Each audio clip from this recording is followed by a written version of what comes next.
नमस्कार। इन खबर में आपका स्वागत है। मध्य प्रदेश में कांग्रेस की करारी हार के बाद खलबली है। माना जा रहा है कि आज वहां के कांग्रेस प्रदेश अध्यक्ष कमलनाथ इस्तीफा दे सकते हैं। किसी को तो जिम्मेदारी लेनी होगी। वही कांग्रेस के प्रदेश अध्यक्ष हैं और वही मुख्यमंत्री के उम्मीदवार भी थे। उधर उनका साथ दे रहे थे दिग्विजय सिंह। दोनों में अंदर से बेशक न पटे, लेकिन ऊपर से एक थे।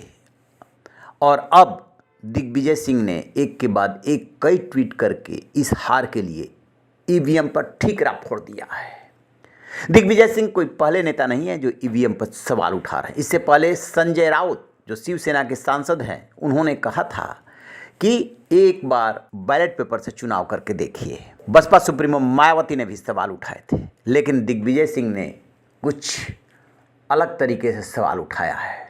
उन्होंने कहा है कि पोस्टल बैलेट्स के जरिए कांग्रेस को वोट देने वाले और हम पर भरोसा जताने वाले सभी मतदाताओं का धन्यवाद। तस्वीरों के आंकड़ों में एक प्रमाण है जो ये बताता है कि पोस्टल बैलेट के जरिए हमें यानी कांग्रेस को 199 सीटों पर बढ़त मिली, जबकि इनमें से अधिकांश सीटों पर ईवीएम काउंटिंग में हमें मतदाताओं का पूर्ण विश्वास न मिल सका। यह भी कहा जा सकता है कि जब तंत्र जीतता है तो जनता यानी लोग हार जाती है। आगे कह रहे हैं कि उन्हें गर्व है कि हमारे जमीनी कार्यकर्ताओं ने जी जान से कांग्रेस के लिए काम किया और लोकतंत्र के प्रति अपने विश्वास को पुख्ता किया। इसके साथ ही उन्होंने पोस्टल बैलेट के जरिए मिले वोटों का आंकड़ा भी दिया है।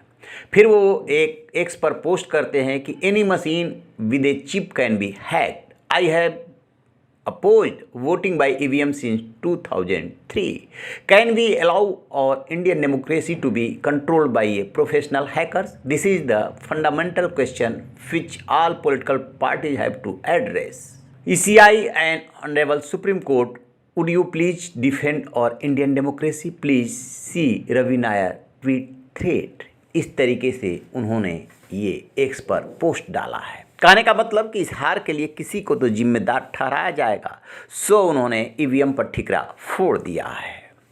सबसे बड़ा सवाल यह है कि कांग्रेस इतनी बुरी तरीके से क्यों हारी है। उसे 69 सीटें मिली है, जबकि 2018 के चुनाव में यही कमलनाथ मुख्यमंत्री के प्रत्याशी थे, उम्मीदवार थे और दावेदार थे, और उन्हें यानी कांग्रेस को 114 सीटें मिली थी, बीजेपी को 109 सीटें मिली थी, और अब उसी कांग्रेस को सिर्फ 69 सीटें मिली है। यानी 3.5 साल तक जब मामा ने राज किया तो और एंटी एस्टेब्लिशमेंट फैक्टर्स काम करने चाहिए थे, सो नहीं किया।